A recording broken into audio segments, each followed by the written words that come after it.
I am doing the same thing I do every weekday morning. I step onto the commuter train. I keep my eyes down. I find a seat that lets me pretend I am alone. The impossible detail is waiting for me in the glass. As the doors seal, I catch my reflection in the window beside my seat. I expect the usual pale face, tired eyes, collar slightly crooked. Instead, I see myself still standing on the platform, hand lifted as if I am about to wave the train away. The train moves and the platform slides backward, but the reflection stays close, as if the glass is a screen showing a different timeline that is still happening. I blink hard. My reflection in the window is not delayed. It is not a smear of motion. It is a clean image of me making a different choice. I turn my head to check the other windows, trying not to look frantic. Every pane has a version of me in it. In the window across the aisle, I am sitting where I am now, but my hands are folded with careful patience, and my phone is off. In the next window, I am walking down the aisle toward the front car. In the next, I am pressing my face close to the glass like I am searching for something outside. The train is warm and smells of wet wool and old coffee. People sway with emotion, absorbed in their own small routines. Nobody reacts to the fact that I am apparently living 4 or 5 different mornings at once. My phone buzzes with a calendar reminder. My meeting is in an hour. My life is ordinary enough that I can cling to it like a railing. Then the silence arrives. At first, it is just a thinning of sound. The light clatter of wheels on track becomes muted, as if someone has draped a heavy cloth over the world. A teenager across from me is watching something with earbuds, and I can see the tiny pulse of sound leaking out, but I cannot hear it. A man opens a newspaper, and the paper should hiss, but it does not. The silence is not absence. It is a presence. It presses against my ears the way deep water presses against a diver. I swallow. My ears do not pop. The pressure simply grows, slow and deliberate, like a hand tightening. My instinct is to yawn, to chew, to equalize. None of it changes anything. I reach into my bag without thinking, searching for something I have no reason to need. My fingers close around a flashlight. I do not remember packing it. It is a cheap aluminum cylinder with a rubber switch. The lens is scuffed. When I click it on, the beam is steady for a moment, then begins to flicker. Not randomly. It brightens and dims with a slow rhythm. Inhale, exhale, inhale, exhale. The flicker is so steady it makes my skin tighten. The light feels alive, not in a supernatural way, but in the way a machine can mimic a body so well it becomes unsettling. I turn the flashlight off. The pressure in my ears does not change. I look back at the window. The reflection of me on the platform is gone now. In its place is me seated, but my face is turned toward the aisle, eyes fixed on the next car. My reflected mouth moves. I cannot hear it. The silence is too thick. I lean closer to the glass, and my reflected self leans closer too, but not in sync. He is already there, already waiting. His lips form words with a calm certainty that makes my stomach roll. I raise my phone and type into a notes app, fast and shaky. What are you saying in the reflection? He smiles, just barely, and points at a flashlight in my hand. The beam is off,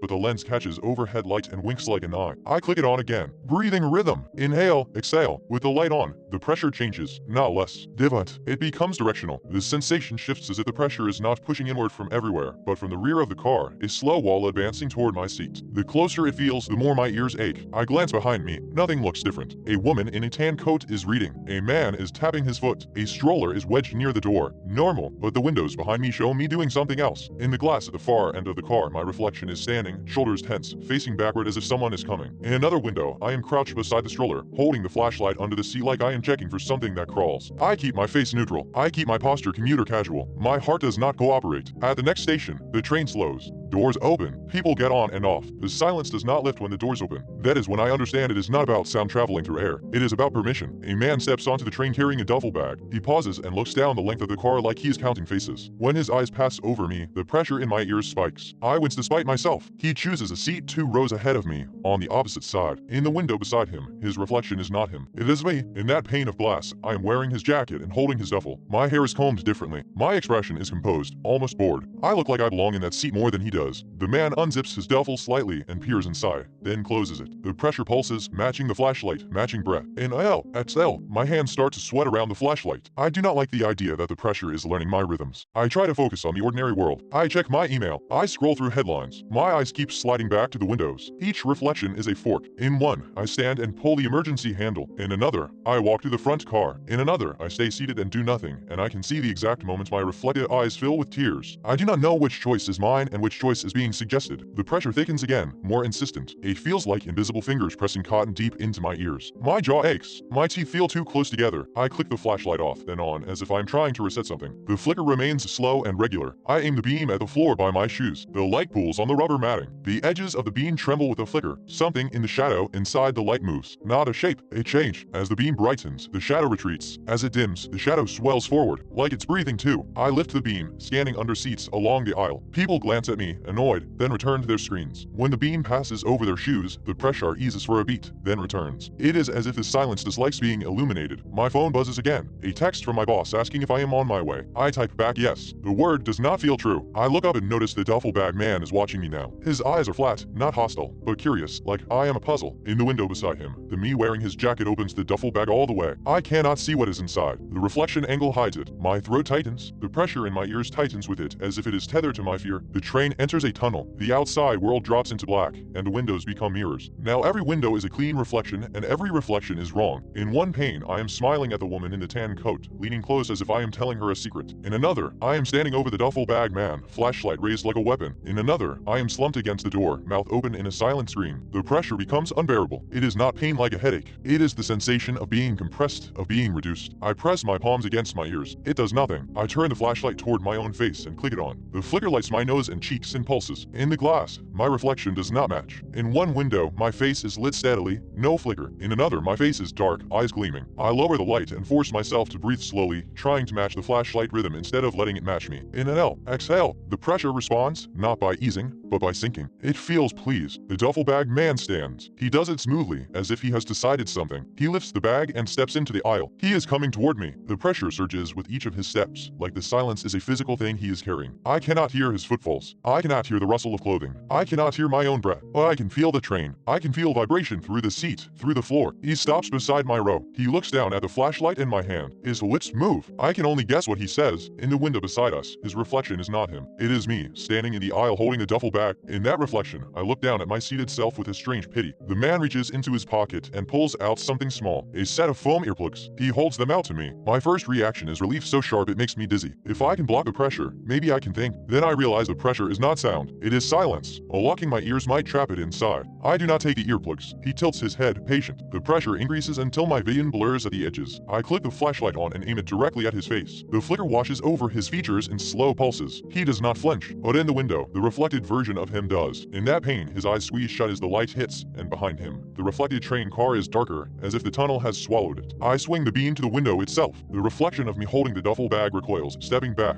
The pressure eases by a fraction, so the light matters. The breathing light matters. The man lowers the earplugs, his expression unreadable. He points past me, toward the door between cars. I turn my head. The door window shows a reflection of me that makes my stomach drop. In that glass, I'm already in the next car. I am walking fast, shoulders hunched, flashlight held low like I am tracking something on the floor. Behind that reflected me, the next car is empty. Not empty in the normal sense. Empty like it has been evacuated. No bags, no coats, no forgotten newspapers. Just seats and poles and the gleam of metal. And in the far end of that reflected car, something darker than the tunnel stands where the doors should be. It is not a figure. It is a density, a bruise in the air. The flashlight in the reflection flickers faster for a moment, like a quickened breath. Then it returns to slow. Inhale, exhale. The man steps closer to my seat. The pressure pushes hard enough that tears spring to my eyes. I understand with sudden clarity that the silence is not trying to deafen me. It is trying to make me choose. Every reflection is a choice. Every choice is a path. The pressure is the hand on the back of my head, turning me toward the one at once. I grip the flashlight until my knuckles ache. I stand. The train sways, and for a moment I feel weightless, like the world is waiting to see which version of me becomes real. I move toward the door between cars. As I pass the tan coat woman,